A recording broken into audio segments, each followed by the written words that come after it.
Join us today in conversation with Makayla and Rani from Antyx Community Arts. I'm your host for today's conversation, which is part of I Will Week. I Will Week is an annual celebration of youth social action across the UK. And for those that are new or unfamiliar to the term social action, it's just about people coming together to help improve their lives, solve the problems that are important in our communities. It can include volunteering, campaigning, fundraising, community action, or simple neighbourly acts. And from my research, this is exactly what Antyx Community Arts aim to do with young people, and they're doing it through the form of community arts. So we know that young people across the UK are leading on social change. We've seen it on street level, regionally, online as well, especially during this pandemic and in national forums. But we also know that youth action is not just happening in the UK, it's happening all over the world. The more we connect with young people from different places, spaces, the more we can learn and collaborate from each other and with young people leading social action across the globe. So quite fittingly to that today, we're going to explore these national and international connections. And I'm really delighted to welcome Makayla and Rani, who are young people from an organisation based out in Canada, so quite far away from the UK today, called Antyx Community Arts. So they fuse art and community development and create opportunities for young people to become more integrated in their community. So the community art projects include painting, community murals, creating video projects, dance, spoken word programs, and large-scale sculptures, such as turning a horse trailer into a mobile playground, and hosting some environmental gatherings and meetups as well. So Antyx Community Arts aims to give social action a more creative and imaginative outlet, transforming its traditional form. The aim behind their work has had several beneficial outcomes beyond building the local community, because learning new artistic skills has also benefited young people's development and mental well-being. The success behind Antyx Community Arts initiative is therefore unlimited. So I'm gonna stop talking so much now, and I'm gonna welcome our wonderful guests for today. So Makayla and Rani, thank you for having a conversation with me today for I Will Week. And I think, yeah, we're gonna jump right in, because what you're doing out there is just perfect for this I Will Week, and I really want to get talking about it. So first question I've got today is, just tell me a bit about how you got involved. So I was in a club in my high school called Peer Ambassadors, which is basically like engaging the high school students to do community work. And Antyx did a presentation at my high school. Basically, they were talking about how they were starting up that week, and they had a bring a friend day. So obviously I brought my sister because, she's already there. And so then we went there. We actually had a lot of fun with the other youth because we were just playing games, icebreakers, and I really enjoyed it there. So I just kept coming back. So I was in junior high, so a long time ago. And I started attending this youth center, Cornerstone Youth Center in Calgary. And one of the social workers there basically came up to me and was like, "You're a leader." And I was like, "I don't even know what that means." And she's like, "Here's a business card to the Alex Food Center, which partners with Antyx." And she's like, "Just go to this program." And so I started going to this program, and it was like this 8-week cooking program. And it was like a trial run to see if we could like extend the program. And so I just like went one day, and I was so nervous. I was like, I have no idea what's happening. And then I just loved it so much. I kept coming back, and I've been a part of Antyx for the last 5-6 years now. And it sounds like you both kind of didn't plan to get involved. You just both fell into it. It just both happened by chance. So both of you came across it and then just got like really involved and loved it, and then never left. Which is pretty much how I got involved with my social action back here in the UK. Again, I just went one day to become a volunteer and loved it, and just kept coming back, and then getting more and more involved. So it's crazy, like what you can just find randomly and fall into it, and things just seem to seem to end nicely, which is good to hear. So yeah, both of you, if you tell me what projects you've been involved with since you've been with Antyx, what sort of stuff have you been doing? Yeah, so like I said, I've been involved with Antyx for 5 or 6 years now. So there's so many projects that I've been involved with. But I guess like starting at like the very beginning, we did a municipal dinner election kind of thing, where we brought in all the candidates who were running for the mayoral election, and we basically just like had a big speech and like a music video about food insecurity and like how that would impact them and like how that impacts us, and like what we want to see more of like if they were to get elected. So like Nenshi was there at the time, and like it was like this huge event. So that was kind of like the very beginning. And then we moved, we took like a year off, still like ran a program, but from big projects. And we did a children's book, which was called Tales to Melon, Topia, the story of the missing magic. So we basically just on Halloween one day, we were like, oh, it would be so cool if we like made a children's book. And we just like started like building all these characters, and then created the book on, once again, food security. So we had lots of fun characters like Farmer Tom and like GMO Gina, and we had this big event that was held, and there was like this big reading, and Rani was a part of like reading the book to the whole audience, which was awesome. So we worked on that for a year, and then we worked, did some podcasting, some smaller podcasting in our group, around food insecurity and social justice issues that we're really passionate about. And then we have actually just recently started this sketchbook project, which I was lucky enough to actually be hired on to do as a youth facilitator. So essentially we all got sketchbooks. So they're like these little tiny sketchbooks, and we got youth to fill them through programming, and they're going to be put in the Calgary Public Library on full display within the next couple months here. So I think we've had like over 300 youth participate in this project, which is amazing, in-person and online programs that we've been running just to get them like creativity flowing and like become artists. So that's a really cool ongoing project. And then, like I said, I've also been involved with a whole bunch of murals. So we just finished our diversity mural that we've been working on for like over a year because of COVID. We had to stop.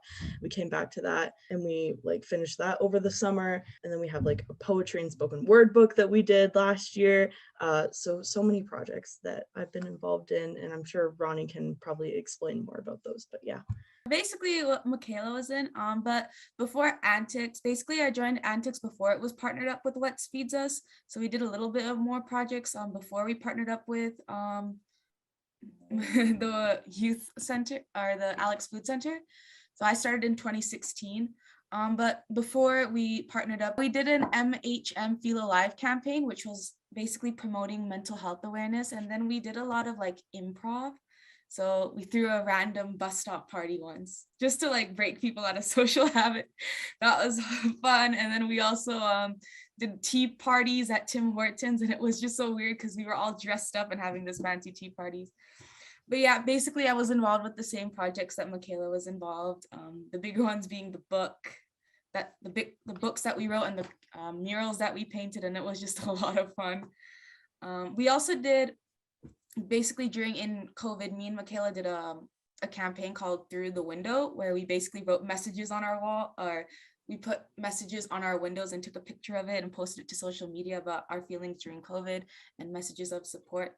And we also did another campaign called Listen to Me, where we wrote, basically advocated social messages on posters. And then we went, me and a fellow youth went on International Women's Day to the Calgary Public Library to promote the campaign. Basically, everybody would add on social messages to posters that would be displayed all across the city. Yeah, it sounds like you've been involved in like so many different projects. You're also tackling like so many different issues through each one. So it's not always the same. It's just different social action and targeting those different problems. So it's like a really big array of what you're doing out there. which is like really good to hear, and really hopefully inspiring to the I Will listeners that are listening to this video as well, that they can like find out about all the different stuff. One that I've had a look at is the Alone Together project. So that's the poetry one. And again, that's another pandemic related one. So, you know, really important stuff that you were doing through that pandemic. And yeah, so do you want to tell me about the Alone Together one? Were you working on that, or was it different people? And yeah, poetry, how was using that? How about, you know, using those different artistic and creative mediums to kind of get your social action across? So basically, when we were doing the poetry project, it was like they taught us different styles of photo and poetry. So we would talk about first the different styles of photos that we can create, like, and we talked about the techniques like third rule and everything. And then we did various poetry exercises, like the sensory poem, like I touch, I feel, and those types of things. It was really unique. I personally liked writing poetry, so I found myself really enjoying that project. Photos I'm not good at, but like we still managed to pull through. But like it was really fun. But they would be about different social issues. One of the things that we did was we took a photo and we uploaded it to the Pinterest board. And then when everybody's photos would be uploaded, we would pick one and then write a poem about it. And I think that was amazing. Yeah, Makayla, do you want to elaborate on what I'm saying? Yeah, so we actually had like some special artists like come in and like help us write poetry and like take photos and really like learn about the art form, because personally for me, I've always been like scared of poetry for some reason. I just like, I find my medium is more like painting and stuff. And so having like these special artists like come in and be like, okay, like this is like how you break it down. Like, let's help you like write a piece that you're going to be really proud of, was really helpful. So we had like artists come in, I think it was like every other week, just to like help us with that. And then, yeah, like Ronnie said, like lots of smaller activities, sensory poems, just like group poems and all of that stuff. And then, yeah, taking photos ourselves and then pulling them off of the internet, writing poetry over top, and like really expressing different social justice issues. So there was like lots of stuff about the pandemic, because it was like mid-pandemic, it was last summer. And then also there's like lots of like Black Lives Matter, lots of like feminism pieces. I think there was like a few grad pieces. Like I graduated high school in 2020, so that was like a big thing for me, because I didn't get a normal grad, so I wrote some poetry about that, and just a lot of like stuff like that. And then, yeah, we all just came together and made this wonderful book that we decided on Alone Together, just because like during the pandemic, it's like it's so easy to feel like we're being pulled apart and that we are alone and isolated. But this program like taught us that like we can all be together and that we are all going through the same thing during this time. Like it's a worldwide pandemic. That's just a little bit about how we were involved. Yeah, no, that's really good. And it's really good to see that through that pandemic, like really difficult times, you still created such beautiful work as well. So that's really promising to hear.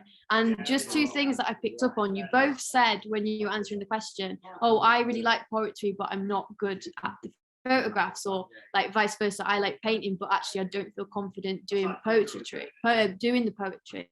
So do you find that like when people hear the word art, they think, well, I'm not good at art, or I'm not creative, or I'm not good at drawing, and they, you know, they think, well, I haven't got those skills, I'm not going to be good at that. So what advice would you give to young people that are trying to engage with that creative side, they're trying to get in that social action, but they just think, well, I've never done art, I've never done drawing. How do you overcome that and, you know, gain that confidence to do it? It's actually funny because yesterday I was running a sketchbook project and a youth came in and we're like, what's your favorite art form? And they're like, I'm not good at art. And we're like, no, like we promise, like you are good at art.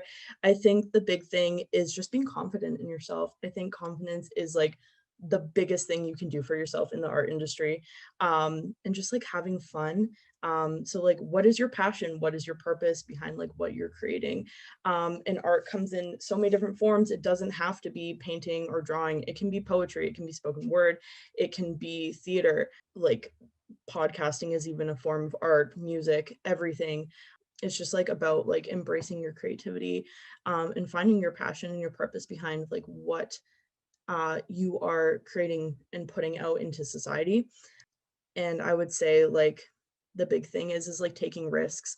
You're not going to love every single art piece you make. You're going to love some more than others, but I think at the end of the day, it's like as long as you're taking risks and you're challenging yourself, and that's like a big thing we do at Antyx. I know like when I was helping facilitate Youth Arts Action North, during the pandemic, and we had these sketchbooks, and one of the facilitators is like, I just want you to I want you to crack the spine of your sketchbook and I want you to just rip a page out. And we were all so terrified. We're like, we can't do it. Like, we can't rip out a page in our sketchbooks because they have to be perfect. But I think that's like the misconception about art, is that art always has to be perfect. And it doesn't. Art can be chaotic. It can be whatever you want it to be. And so once we like all like broke the spine of our sketchbooks and like ripped out a page, it's like we felt so free, and we're like, okay, whatever we create here today is a piece of art, and it's great. Obviously there's always room for improvement, but like the number one rule we have is no dissing yourself. So like constructive criticism essentially. But yeah, I would say be creative, take risks, and just find your passion and purpose behind what you're making. Yeah, I really like that, and I like the advice, no dissing yourself. I think that's great, especially like sometimes I can be such a perfectionist with everything that I'm doing. I think, well, it's not good enough, I need to start again, like this is not good. So just kind of having that, feeling confident and just thinking, I'm just going to move on, I'm going to carry on doing what I'm doing anyway, even though it's not looking how I wanted it to look, but I'm still going to just keep going with it. And you can always like add more, just do another one, start again. It's never the end of the world if you like get paint on the wrong bit of the color, or you make a paint splatter by accident, it goes wrong. You can always just keep trying, I think. Yeah, so no dissing yourself is definitely one advice that I'm gonna take away today. Yeah. The advice that I would give, well, I'd give two ones. First one is don't limit yourself, and the second one would be don't judge yourself or base yourself off of somebody else's work. Like, I know that like we have really great painters and artists of our time. Like when I think of artists, I think of like the main ones, like Picasso and Leonardo da Vinci and all those types of stuff. Then I look at my work and I'm like, that does not even compare. But art is unique and it's expressive, but it's you, and you don't have to, like, the no dissing rule is actually a very true rule, because you can't diss your work, because you can't compare your work to anybody else's, because it's your work and there's only one you to do it. And don't ever limit yourself. Like, I remember when we started this the storybook project, and I had to write some pages. The only things that I would think about is how bad my writing was in high school and all my grades in high school and all my essays. And I'd be like, God, this is not going to turn out well. But then letting that go, and I'm just like, you know what? We're just going to write it and see what happens. And all of a sudden it turned out well. Because when you let go of like the negativity that you have, you actually find that there's not a lot of things about it to criticize, because, it's you. And even I was really unconfident as a drawer, because I never really did like art class in school, and I never really did well on art projects. But, when you create an environment where you're like, you know what, I'm just going to do the best that I can, and I'm not going to like think about anything else. I'm just going to sit and really draw, or it doesn't matter what happens, and I'm just going to do my best and just draw it out. You actually realize that everything works out. And while I was continuing my drawing, I went from like, I didn't like my piece to I liked it right away, because there was nothing to compare off of. And I think that was a really strong point, the entire journey. Yeah, so some great advice there from Rani, Makayla. No dissing your work, and don't compare yourself, your work to others. So that's some really, really good words there for everyone listening. So Antyx Community Arts advocate for bringing young people and creating change in their communities through art. So Rani and Makayla, what do you think is needed to empower more people, more young people, more organizations to have the confidence to think outside the box, to make some noise for change and, you know, get things kind of moving in a better direction in the UK and obviously abroad as well? My tip would be, not everything that you think is little, because whatever you do, you're still doing something. So there's nothing really little or big about what you're doing, because you're still doing something and you're still creating a change. And, you know, in brainstorming, the first step is always to think, not considering any factors, but just think of the craziest ideas, even the crazy ones, the big ones, but just think of all of them. But yeah, don't really limit yourself into being like, whoa, but this isn't possible. Don't ever think about the possibilities at first. Just keep thinking, and you'll realize that as a group or by yourself or wherever you are, that when you start thinking of the bigger, crazier ideas, usually those are the ones that you end up doing and that actually work. But yeah, that would be my advice. Makayla? Yeah, I honestly love the advice Ronnie just gave. I would say another thing is that small change can also equal big change in the right group of people.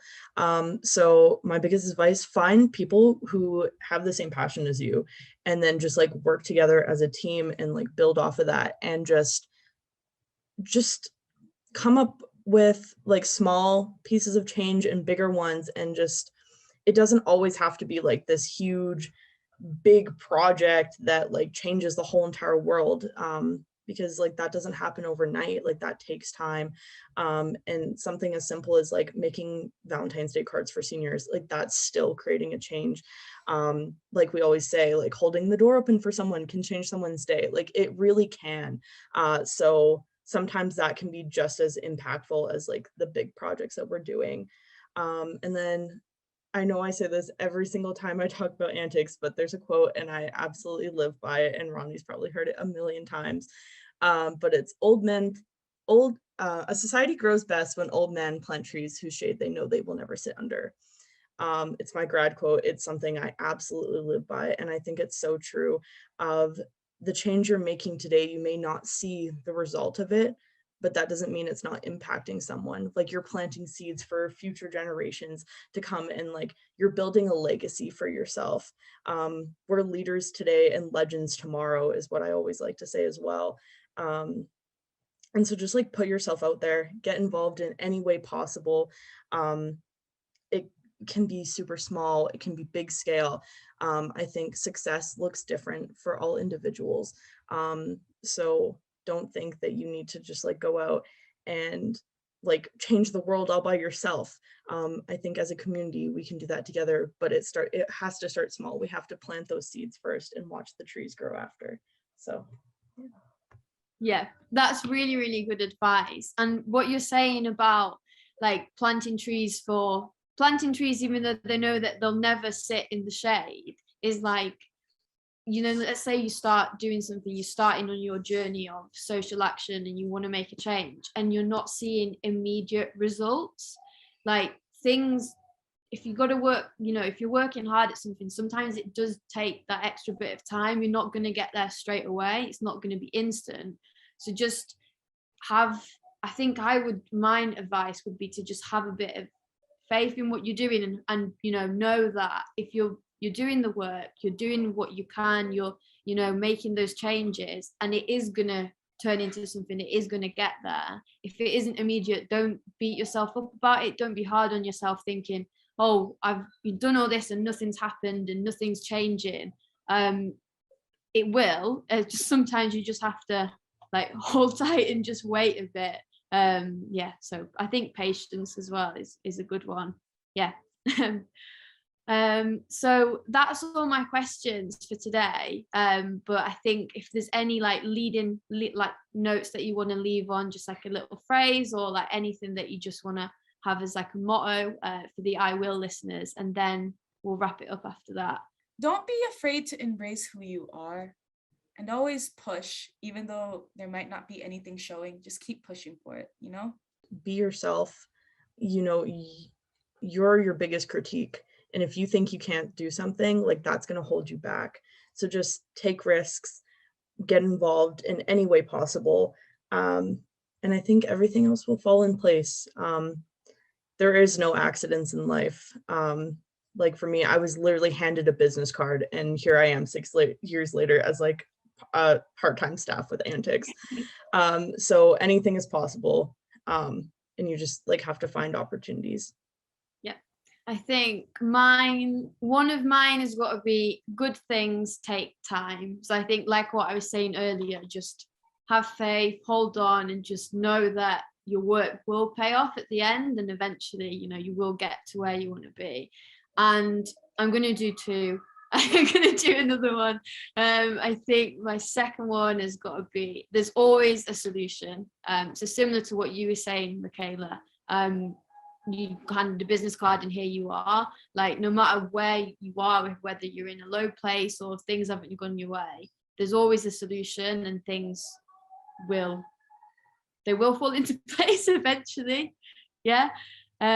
So that's all we're going to have time for today, but I just want to say a huge thank you to Makayla and Rani. Some really interesting thoughts there, and you know, thanks for being so honest with your advice and, you know, being here for today. And we hope you enjoyed it. We hope that the I Will listeners are going to get some, I think there's some really valuable advice out there from the guests, so hopefully you take something from that and you're feeling positive about today's chat.